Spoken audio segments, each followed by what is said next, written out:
Peter Mola with another take, and in this segment I'm going to be talking about the historical evolution of the Haitian/Dominican social and economic conflict. Okay, so in this segment I'm going to attempt to give clarification on the foundation of the social and economic conflict. In this segment, it is not to give a solution to the problem, but to further bring awareness and the conflict came about. Okay, so I'm going to start with some questions and using it as a point of reference to try to get the people a better understanding of the problem. So the first question is the basis of the conflict based on racism of Haitians? There was a historical resentment towards Haitians, but people need to be aware that that resentment did not evolve like historical racism in the United States. So in order to understand this, we have to understand the history on the island. Okay, both sides, one being a former Spanish colony and the other being a former French colony, there's a huge difference on how both sides evolve. Okay, and we're going to explore these themes in this segment. For example, the Dominicans didn't segregate Haitians. That didn't exist. Like whites segregating blacks in the United States. That's a whole different experience. It's not the same as this one. So that's why it's important that we understand the history on the island. So the next question is, why are Dominicans being racist against Haitians? Again, it goes back to the historical sentiment that Dominicans have towards Haitians.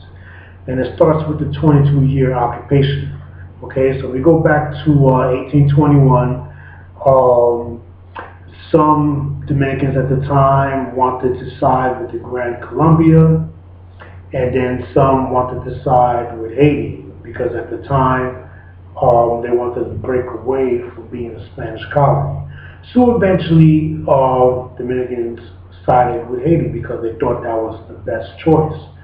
Okay, so during the 22-year occupation, the Haitian occupation on the eastern side of the island was mostly observed as something as being militaristic.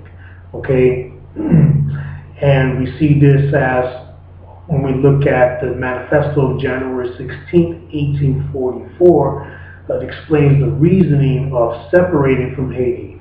Okay, so when you look at the rule codes, okay, implemented under Jean-Pierre Boyer, all right, one of the ways that he was trying to raise money to have Haiti's independence recognized by France was to raise taxes, okay, or introduce a form of neo-slavery through agricultural system under the rural code, was to raise money. And during this time, the island quickly fell into debt, and that led to the eastern side of the island separating from Haiti.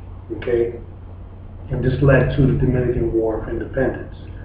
Okay, so in the 19th century, after the 22-year, there was some historical conflicts, and that led the foundation to this historical resentment towards Haitians, leading into the 20th century, which we're going to get into that. The next question is, are Dominicans exploiting Haitians? We know that it started in the year 1919. Haitians started coming in temporarily as workers working in the sugarcane industry, in the Dominican Republic. We're going to explore that. Why do Haitians want to stay in the Dominican Republic? Well, the main reason that Haitians stay in the Dominican Republic is because Haiti today suffers from chronic poverty and a chronic lack of state building. Okay, we're going to explore those things. And the last question is, why are Dominican nationalists opposed to a Haitian invasion? And many Dominican nationalists on the island are opposed to it, meaning, a demographic surge of Haitians in the Dominican Republic is because many Dominicans do not want to be responsible for Haiti's problems, economic problems, okay? And along with the other things I mentioned, serves as the basis to the social and economic conflict in the Dominican Republic. So we're going to explore these themes further. Here's are some things to consider, the main reasons why Haiti is poor today. It mainly lies in Haiti's corruption and mismanagement, okay? And these things you can read and learn about yourself in the articles I have linked and referenced down below.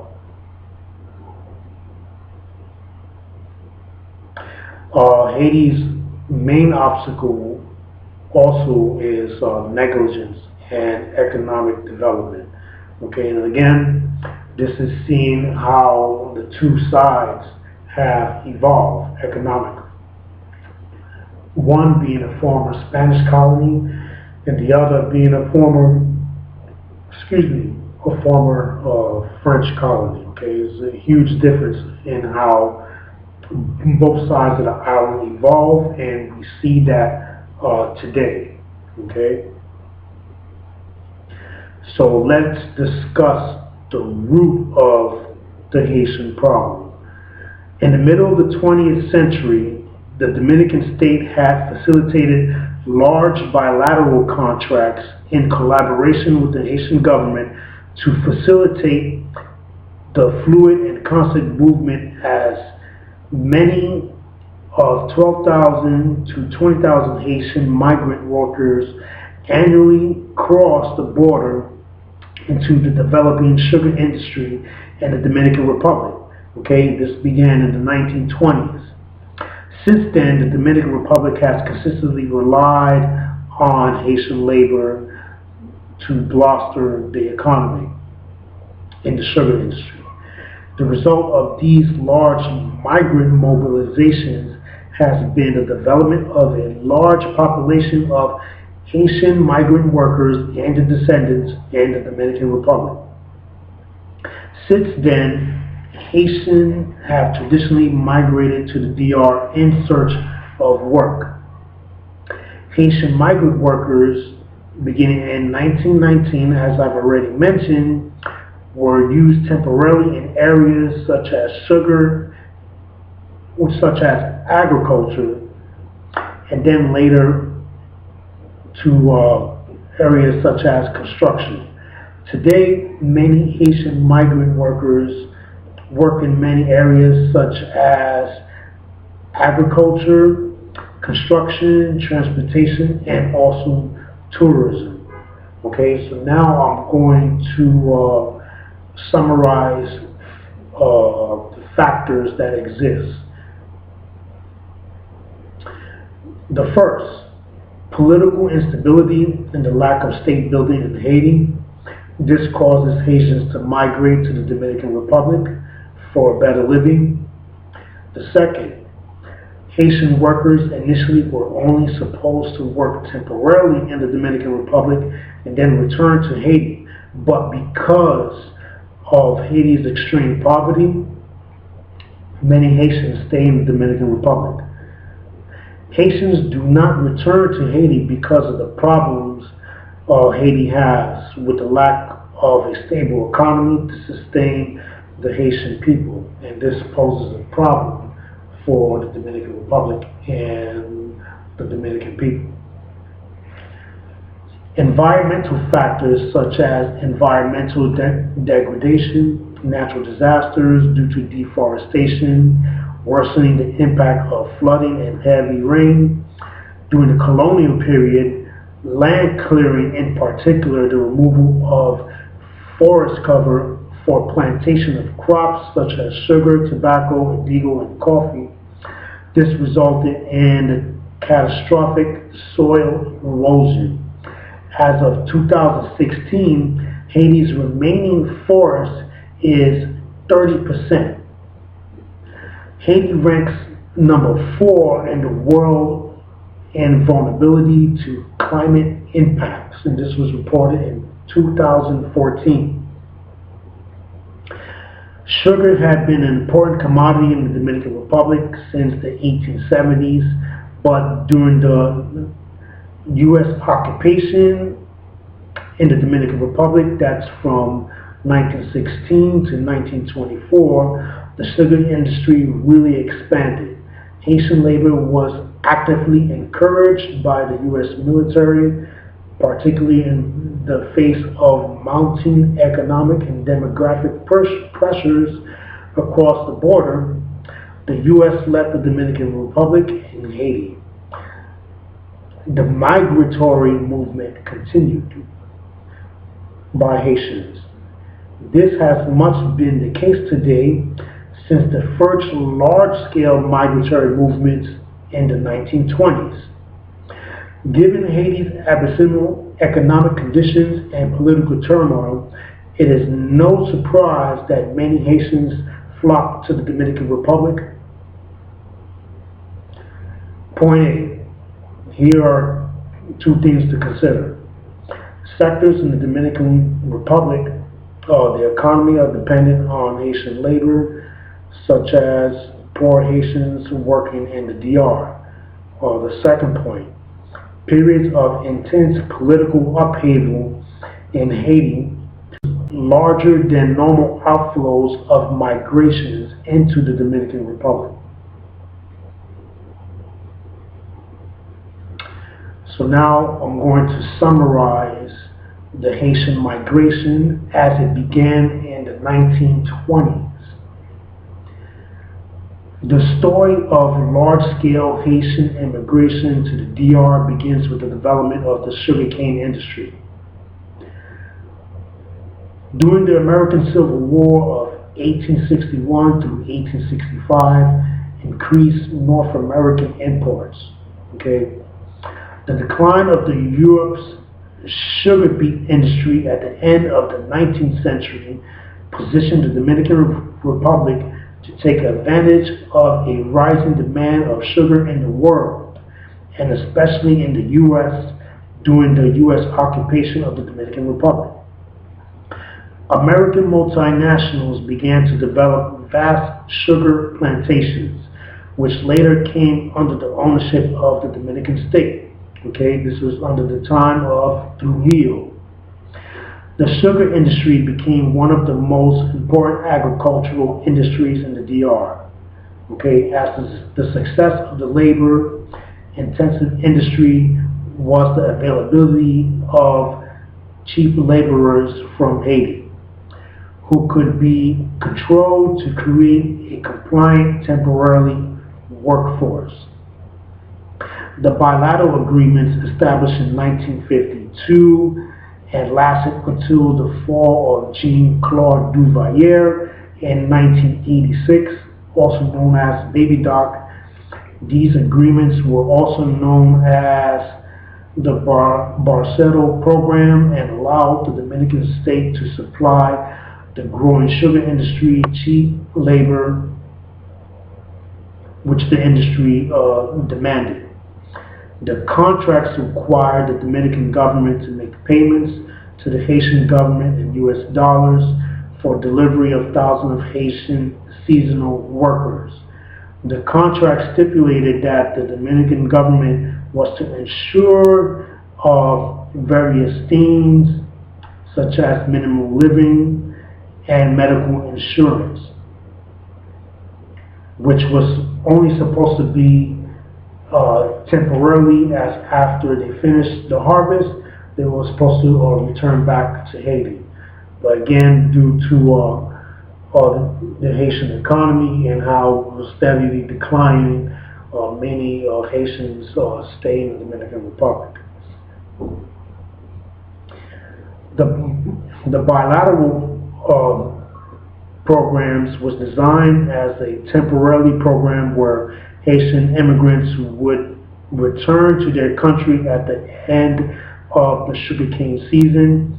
Despite stipulations, an unknown number of Haitian laborers remained in the DR without difficulty. The deteriorating conditions in Haiti throughout Baby Doc's dictatorship, beginning with Papa Doc's dictatorship following, motivated an increasing amount of Haitians to permanently settle in the DR.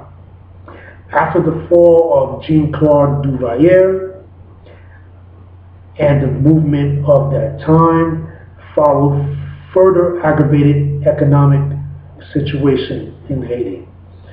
Between 1991 and 1994, the call against Aristide and the commercial blockade imposed by the UN and the OAS also greatly affected Haiti's economy, destroying thousands of jobs there at the time. The main motive of Haitians migrating to the DR is in search of work and better living conditions due to Haiti's economic decline and extreme poverty. As we already know, the driving force behind the Haitian movement across the border is poverty. In the recent decades, Haiti has continued to decline dramatically, as traditionally Haitians have migrated to the DR in search of work. So I want to discuss some themes about Trujillo, okay? And three factors, in my opinion, overshadows some accomplishments that Trujillo did. And this is not glorifying overall who Trujillo was. It starts with the 1937 Haitian massacre. The second was, and the first one, that made him lose support from the U.S. The second one was the attempt assassination of then Venezuelan President Romulo Ernesto Betancourt Bello, and then the last strike was the assassination of the Mirabal sisters, okay? And then the overdimension of Hispanicism that Trujillo had, and not in idiosyncrasy of Dominican nationalism. Okay, so these themes, in my opinion, overshadow these accomplishments of Trujillo, or these contributions of Trujillo. One theme, the U.S. supported Trujillo because he was against communism. But some of the good things that Trujillo contributed to was regain control of customs. He introduced industrial capitalism. He paid off the national debt, and most importantly, he contributed to modernizing the Dominican economy, which would give rise to seeing how the Dominican economy is thriving today. Okay. So let's discuss the economic conditions of Haiti, okay, and that's due to two things mainly, okay, and once again, references for this are the two reports that I have linked down below, which you can read for yourself. The first is a chronic lack of state building, and the second is a chronic lack of public services in Haiti. For example, many Haitian women come to the DR to give birth because they don't have affordable health care in Haiti. They have to pay for medical care, okay? So they come to the Dominican Republic to give birth because they don't have adequate medical services as would be seen in the Dominican Republic, okay? So now I'm going to summarize a timeline of Haitian workers in the DR. It starts in 1919. A contracting system of recruiting Haitian farm workers began to do the cutting and clearing during the sugarcane harvest. The destruction of the European beet sugar industry during World War I created an opportunity for the Dominican Republic to become a major sugar producer. In order to satisfy the demand for labor, the U.S. initiated the practice of recruiting Haitians to work on the Dominican sugar plantations. The development of the sugar industry in the DR attracted massive immigration workers from Haiti. At first, the labor force on the plantations were predominantly Dominican peasants, then cocolos. Soon, Haitians replaced cocolos on the plantations. Americans occupying Haiti thought Haitians would be a better labor source than cocolos. The sugar industry benefited from a permanent Haitian workforce as it ensured that they would have workers for certain field work that needed to be done at the end of the harvest and for the harvest that followed. The large migrant mobilizations of Haitians has resulted in a large permanent population of Haitian migrant workers and their descendants within the Dominican Republic, which is the source of the problem today. During the 1930s, Haitian sugarcane cutters settled increasingly in the Dominican Republic, and this steadily gave rise to the 1937 massacre in the DR. In 1952, bilateral agreements between Haiti and the DR for the recruitment of Haitian farm workers for the Dominican sugar industry. These agreements were signed in 1952, 1959, and 1966, triggering an increase in the Haitian population in the Batailles. Okay, these were places where Haitians were supposed to, was supposed to be a small number of Haitians working temporarily in the DR, and when they were finished, they were supposed to go back to Haiti once they were finished for the season. Political instability and economic deterioration has continued to affect Haiti since the end of the Duvalier regime. This includes both Papa Doc and Baby Doc. In 1963, Juan Bosch canceled the bilateral contracts with Haiti. In 1966, Balaguer renews the bilateral contracts with Haiti. During the 1980s, saw a decline of the sugar industry. After the last bilateral contract, when it came to an end in 1986, Haitian workers continued to migrate to the DR in pursuit of work. The twin disasters, first in January 2010 with the earthquake in Haiti, and then followed by in October 2016 with Hurricane Matthew, both together has led to new surges of Haitian migrants in the Dominican Republic. Okay, so this here will give you an idea of why there is a surge of Haitians on the Dominican side today. Another example I would like to give the last two elections in Haiti, and most importantly with the current Haitian president, Jovenel Moïse, okay, it's reported, excuse me, that the last two elections had the lowest voter turnout in Haiti. Okay, and it's also reported, and you can read this in the report, the 2008 report, which is referenced down below, okay, that the last president, Haitian president, and the current Haitian president, Jovenel Moïse, had the least political legitimacy, okay? So this is my segment.